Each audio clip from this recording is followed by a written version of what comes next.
Hello, my name is Marian. I am a 25 years old aspiring chef. I've always dreamed of opening my own restaurant, crafting dishes that warm the soul as much as they fill the stomach. But for now, I find myself living a life far from the bustling kitchens and sizzling pans I yearn for. Instead, I share a quaint, aging house in a sleepy rural town with my husband, Melvin, and his parents, Emily and Franklin. Life here moves at a slower pace, one that doesn't quite match the rapid beat of my own dreams. 8 months ago, I married Melvin. It was a whirlwind romance, full of laughter and shared dreams. Melvin, with his gentle smile and quiet strength, promised a partnership of equals. Yet, as the novelty of our nuptials wears off, I find the walls of the home we share with his parents closing in on me. Emily, my mother-in-law, is a formidable woman with a sharp tongue and an even sharper eye for how wife should behave. From the crack of dawn, her presence looms large in every corner of our home. Her ideas about marriage and womanhood are etched deep into the very fabric of this house, often clashing with my own modern views. Franklin, on the other hand, is a more subdued presence. His job often requires him to travel, leaving me under the watchful gaze of Emily. His absence is felt, not as relief, but as a reminder of the challenge I face, living up to an expectation that feels both foreign and outdated. This morning, like every other, I rise early, the aroma of freshly brewed coffee mingling with my quiet aspirations. As I move around the kitchen, trying to imprint my own touch on breakfast, Emily's voice cuts through the calm. "Marian, remember to use less salt. Melvin likes his eggs barely sprinkled." Her words, though simple, remind me of the tightrope I walk daily, balancing my dreams against her standards, my desires shadowed by her disapproval. Melvin, caught in the middle, tries to smooth the edges of our coexistence. Yet, even his warmest intentions can't always bridge the gap between his mother's expectations and my ambitions. Each day, the distance between us seems to grow, measured not in steps, but in silent meals and unmet gazes. As I set the table, the weight of my reality settles in. This isn't just about cooking or careers. It's about finding my place in a world that seems to have already decided my role. But inside, a fire still burns, a desire not just to cook, but to live on my own terms. And I know, no matter how daunting the path, I must find a way to follow it, to make my dreams more than just wisps of steam from a forgotten kettle. This is my story, of dreams deferred but not defeated, a tale of finding one's voice in the quietest of towns and the loudest of battles, right here in the heart of this house. Life under one roof with Melvin's parents offers daily lessons in patience and compromise. This morning, the air is cool and crisp, hinting at the onset of fall, and the house is quiet, except for the faint murmur of Emily overseeing every corner. As I tiptoe around the kitchen, preparing breakfast, I can feel Emily's eyes on me, studying every move. "Marian, why not make some of your special pancakes today? Show us something new," she suggests, her tone seemingly light, but edged with a challenge. It's her way of testing me, a subtle reminder that in this house, innovation is only welcome if it aligns with tradition. Melvin, as usual, is caught in a delicate balancing act. He smiles encouragingly at me from across the table, but stays silent, a silent spectator in the daily drama that unfolds in our kitchen. His peacekeeping often means not taking sides, which leaves me feeling isolated in my culinary battles. As the pancakes sizzle in the pan, the door creaks open and Franklin steps in, his suitcase in hand. "Smells good in here," he comments, a hint of genuine appreciation in his voice. His presence brings a different energy, an understanding of my efforts and a respite from Emily's constant critiques. But his trips are brief, and soon he announces another impending work transfer. "I'll be gone for a couple of months this time," he says, almost apologetically. Emily's face tightens slightly, perhaps at the thought of managing the household alone, but also with a renewed determination to mold me further. With Franklin's departure, the atmosphere tightens. Emily takes it upon herself to fill the silence with more instructions, more corrections. "Marian, a housewife needs to prioritize her home, her family," she lectures as I clean up after breakfast, her words hanging heavy between us. During these moments, I retreat into my thoughts, dreaming of a kitchen of my own, where creativity isn't stifled by tradition. Melvin watches me from the living room, his eyes filled with a mix of concern and helplessness. We're both trapped in a web of familial obligations, each thread pulling us further away from the couple we used to be. As the day winds down, I find a moment of solace in the garden, the chill of the autumn air a balm to my restless spirit. Here, among the whispering trees, I plot my future, a future where my culinary dreams aren't just side dishes to someone else's main course. I am determined to find a way out, to turn my quiet defiance into a loud declaration of independence. And as the sun sets, casting long shadows over the garden, I resolve to keep pushing, to keep dreaming. For in this house, under this roof, I must find the strength to carve a path not just to my kitchen, but to my very own life. As autumn deepens, the leaves turn golden and the air grows colder, mirroring the chill that has settled inside our home. Emily's rules tighten like a noose, and Melvin's transformation into someone I barely recognize becomes more apparent. Each morning, I wake to the clatter of Emily orchestrating the household. "Marian, this is how you should manage the groceries," she instructs as I listlessly update our pantry. Her voice is a constant echo, dictating every detail of domestic life. Melvin, now more a son than a husband in these moments, nods along to his mother's commands. The distance between us grows with each passing day. He spends his evenings recounting childhood memories with Emily while I sit on the fringes, an outsider in my own home. One day, Emily catches me sketching designs for my dream restaurant. "Marian, you need to focus on supporting Melvin, not these childish fantasies," she chides, her words slicing through my hopes. Melvin overhears and, instead of defending me, sighs, "Mom's right, Marian. Maybe it's time to set realistic goals." Feeling betrayed, I retreat into myself, my dreams shoved into the back drawer along with my sketches. The house feels smaller, the walls closing in as Emily's presence looms larger. Her interference isn't just annoying, it's suffocating. One evening, the tension boils over. Emily finds a cookbook I had hidden under the bed and throws it on the table. "Enough of this nonsense," she declares. "It's time you learn what really matters." Melvin stands by, a silent witness to the dismantling of my dreams. That night, I lie awake, the remnants of my torn sketches fluttering in the trash can. The moon casts a pale glow through the window, and in its light, I make a silent vow. No longer will I allow my spirit to be crushed by the weight of this house and its old-fashioned chains. Determination stirs within me, a quiet storm brewing. I begin to plan in secret, reaching out to contacts I had made in culinary school, seeking advice and exploring opportunities, anything that could pave the way to my escape. Each day, as I move through my chores, a plan crystallizes in my mind. I will no longer be just an observer in my life story, I will be its author. And with each small step, I move closer to the freedom I crave, the freedom to live my life, to chase my dreams, to be me. Emily and Melvin might believe they've shaped the path I walk, but it is I who will choose its direction. With every whispered recipe and hidden sketch, I am slowly, but surely, rewriting my future. Winter settles over our small town, bringing with it a biting cold that seeps through the thin walls of our home. Inside, the atmosphere is just as frosty, with tensions reaching a new high. It's during these bleak days that my health takes a downturn, a nagging cough that turns into a persistent fever. Despite my worsening condition, Emily's demands do not ease, and Melvin's concern is only fleeting. One chilly morning, as I struggle to get out of bed, Emily announces that she and Melvin are leaving for a week-long trip. A mother-son retreat, she calls it, her eyes glinting with unspoken triumph. They pack their bags, oblivious or indifferent to my feeble protests. Left alone, my health deteriorates rapidly. In a haze of fever and chills, I attempt to manage the household, but each task feels monumental.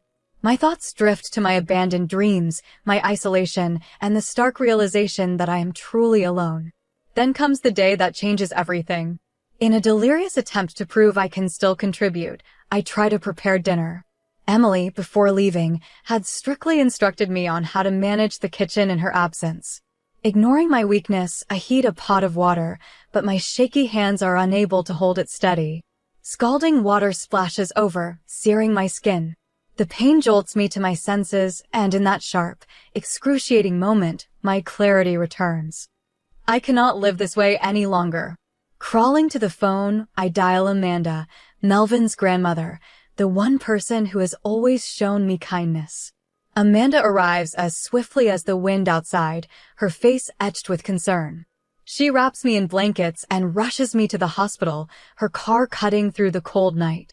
In the warmth of the emergency room, as doctors tend to my burns, Amanda holds my hand, her grip firm and reassuring. "Enough is enough, Marion," she whispers fiercely as I lay in the hospital bed. "You deserve better than this. You need to think about your life, your health, and your dreams." Her words echo through the sterile room, resonating deep within me. As I nod, something shifts inside me. This is more than just a recovery, it's a rebirth. I am no longer a passive recipient of my fate, I am its architect. My illness and injury, rather than breaking me, have crystallized my resolve. In the quiet of the hospital room, with the steady beep of the heart monitor in the background, I make a decision that will alter the course of my life. I will leave this oppressive home, seek a divorce, and never look back. My dreams, once distant, now become the beacon guiding my way forward. This chapter of suffering will close, and a new one will begin, one where I am free, empowered, and alive. In the sterile calm of the hospital room, the first light of dawn casts gentle patterns across the walls. Amanda is still there, her presence a comforting constant. As I awaken fully, the pain is there, but so is a new sense of clarity. "You're going to be okay, Marion," Amanda assures me, her voice a soft but firm promise. The days that follow are a mix of recovery and revelation. As my body heals, my spirit kindles with a newfound determination. Amanda visits daily, each time bringing a piece of the outside world into my confined space. Through her stories, I see glimpses of the life I could have, a life of freedom and fulfillment. "It's time you took control of your own destiny," Amanda says one afternoon, her eyes locking with mine. Her words resonate deeply, igniting thoughts of independence that had been dulled by months of subjugation. She talks about the possibilities that lie ahead, about starting anew, about the restaurant I had always wanted to open. Each conversation with Amanda strengthens my resolve. By the time I am ready to be discharged, my decision is firm. I will not return to the house that had become my prison. I will start fresh, no matter the challenges. With Amanda's help, I move into a small apartment she owns, a place she offers as a sanctuary. It's modest but filled with light and, most importantly, it's mine. Here, I can recover fully, both physically and emotionally, away from the shadows of the past. The legal proceedings begin soon after. Filing for divorce is a daunting step, but necessary. The process is expedited due to the circumstances of my injury and Emily's clear negligence. Public sympathy and legal support are on my side, easing the path. Community reaction is mixed, but many express support, having witnessed Emily's domineering nature over the years. Rumors swirl, tainting the social standing of Emily and Melvin. They try to reach out to explain, to apologize, but I am resolute. My former life with them is over, and I will not be swayed. Amidst this tumult, the seeds of my future begin to sprout. I reconnect with friends from culinary school, network with local chefs, and start planning my restaurant in earnest.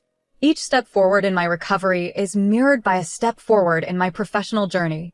By the time the divorce is finalized, I am not just healed, I am transformed. The compensation from the settlement provides the financial foundation I need. With each passing day, the dream of my own restaurant moves closer to reality. Amanda watches this transformation with pride. "This is just the beginning, Marion," she says one evening as we look over plans for the restaurant. Her belief in me, unwavering from the start, has been a beacon during my darkest times. In this new chapter of my life, I am no longer defined by the expectations of others. I am defined by my aspirations, my courage, and my actions. The road ahead is filled with challenges, but for the first time in a long time, it is a road I have chosen for myself. The crisp morning air is invigorating as I step out of my new apartment, the lease documents in my hand a tangible symbol of my newfound independence. The world seems different now, more open and filled with possibility. As I walk down the street, I feel the weight of the past months start to lift from my shoulders. The legal battle had not been easy. Facing Emily and Melvin in court tested my resolve, but with each hearing, I grew stronger. Public opinion had largely turned in my favor, the community's disdain for Emily's actions palpable in the courtroom. Melvin, looking diminished and remorseful, tried to make amends, but the rift between us was too vast to bridge now. Today marks a significant milestone. My divorce is officially finalized. The decree, signed and sealed, grants me not just legal separation, but also a substantial settlement. This money, combined with my savings, will fund my restaurant, a dream that once seemed just a distant fantasy. As I walk towards the bank to set up a new account for my business, I can't help but reflect on the events that led me here. The pain and betrayal were acute, but they propel me towards this moment of empowerment. I am not just starting a new chapter, I am writing a whole new book. In the afternoon, I meet with a real estate agent to look at potential locations for my restaurant. We tour several spaces, but one, in particular, catches my eye, a cozy spot on the corner of a bustling street, the perfect canvas for my culinary aspirations. The lease negotiations begin, a thrilling and nerve-wracking process. Meanwhile, Emily and Melvin face their own consequences. Their attempts to reach out had been persistent, but I remained detached, focused on my path. The community's cold shoulder had forced them into a semblance of introspection. Emily, once the matriarch unchallenged, now finds herself ostracized, a social pariah. In these months, I also see a change in the community's interaction with me. People who once saw me as merely Melvin's wife now recognize me for my courage and ambition. Support pours in, from words of encouragement to offers of help with my business. As I lay the groundwork for my restaurant, I also rebuild my personal life. Friendships that had waned are rekindled, and new relationships are formed. Amanda remains my steadfast supporter, her wisdom and encouragement a constant source of strength. The day ends with a quiet celebration at Amanda's house. We raise glasses to new beginnings, to resilience, and to the future. Here's to Marion's place, Amanda toasts, her eyes sparkling with pride. The road ahead is undoubtedly filled with challenges, but for the first time, they're challenges I choose, obstacles I welcome. I am no longer defined by the confines of a stifling household, but by the horizons I aim to reach. As I look out of Amanda's window, watching the sunset paint the sky, I know I am exactly where I need to be, free, determined, and alive. The morning sun filters through the large front window of what will soon be my restaurant, casting bright patterns on the floor. The lease is signed, and the space is mine, a blank canvas awaiting the touch of my culinary dreams. As I stand in the doorway, I can almost hear the buzz of future diners, the clink of glasses, and the sizzle from the kitchen. This is no longer just a dream, it is a tangible reality. The process of setting up the restaurant is exhilarating. I select decor that reflects my personality and culinary style, modern yet welcoming. Each piece of equipment I purchase, each menu I plan, feels like a step further away from my past life and deeper into my new one. Meanwhile, Emily's life has taken a stark turn. Without her usual control over the family, she struggles to find her place.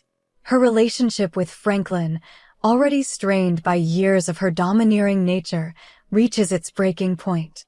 Franklin files for divorce, citing irreconcilable differences, and Emily is left to grapple with the consequences of her actions. She moves in with Melvin, who, in his own way, tries to support her despite their diminished social standing. The community, which once saw Emily as a pillar, now regards her with a mix of pity and disdain.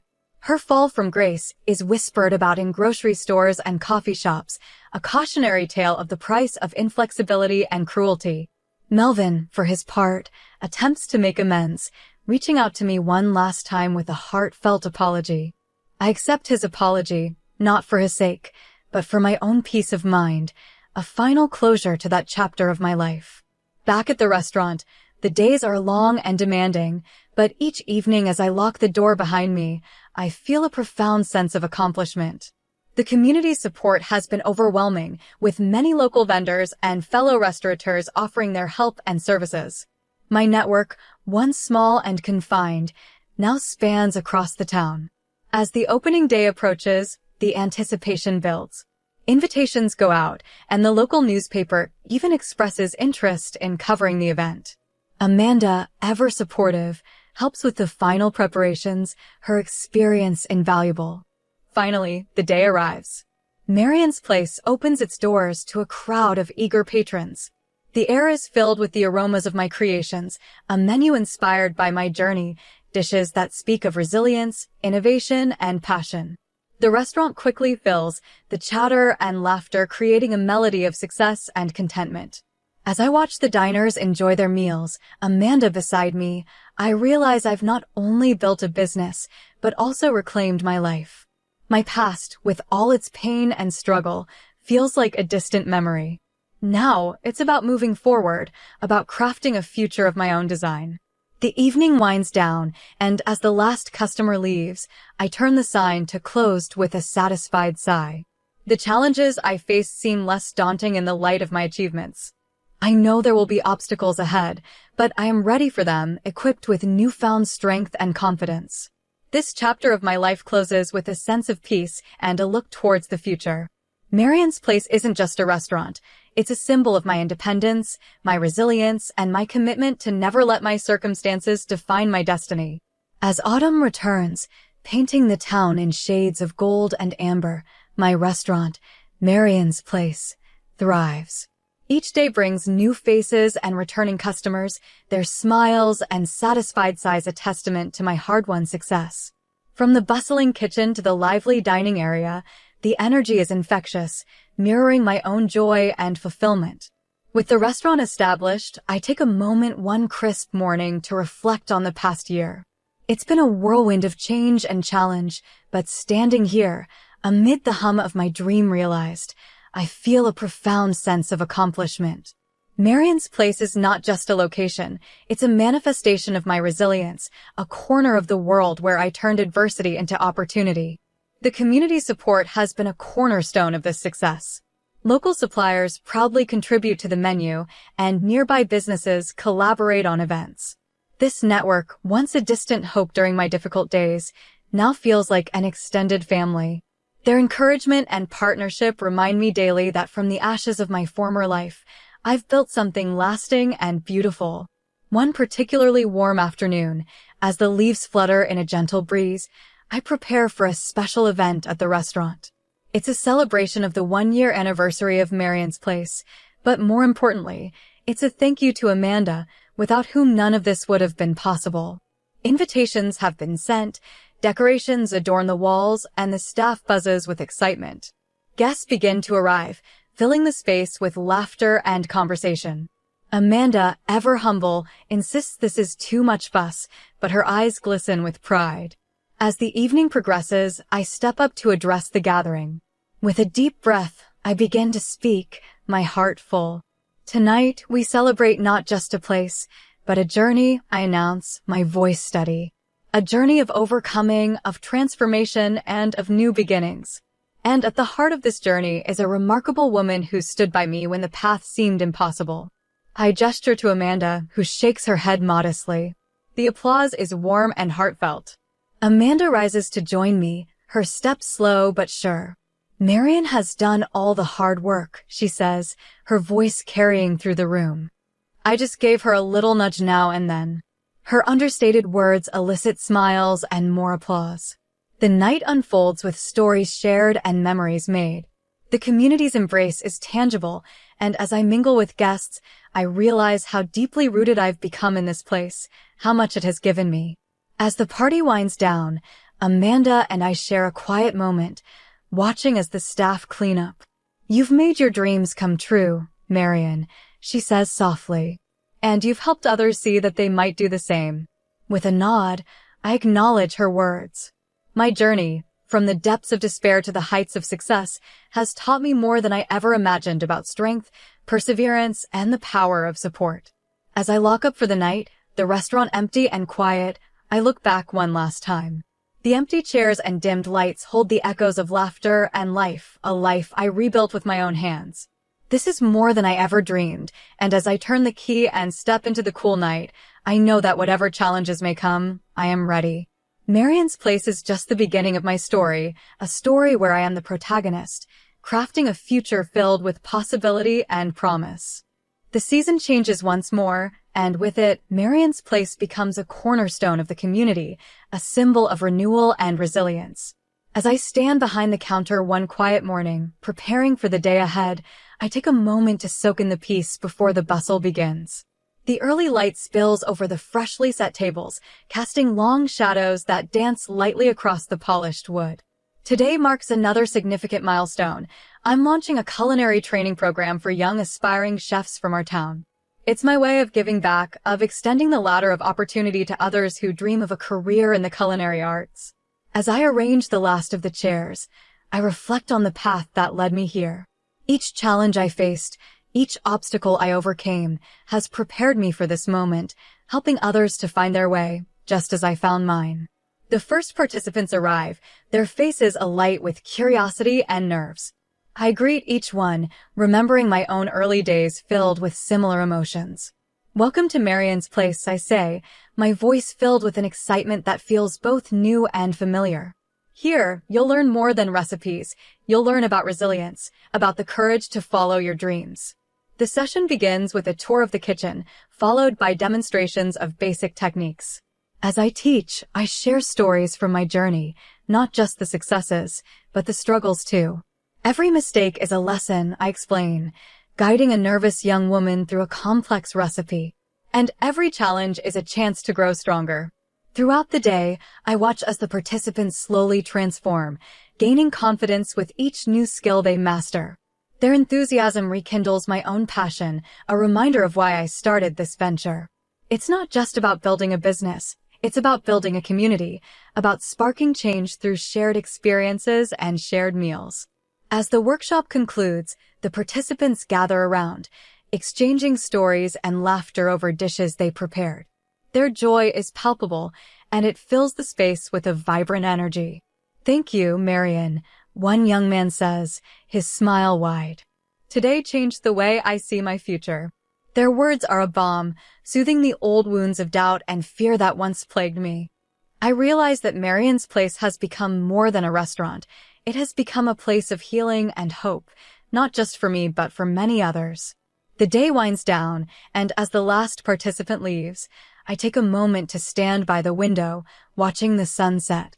The sky is ablaze with colors, pinks, oranges, and purples, each one blending into the next like the flavors on a plate. This journey, once fraught with darkness, now brims with light. I have not only transformed my own life, but have begun to impact others' lives, teaching them to embrace their challenges and turn them into opportunities for growth. As I lock the door behind me, I feel a profound connection to every person who walked through that door today. Each step they take forward on their culinary path adds to the legacy of Marion's place, a legacy of empowerment, innovation, and community. The story of Marion and her place in this world continues to unfold, each chapter more promising than the last, each day a new opportunity to inspire and be inspired.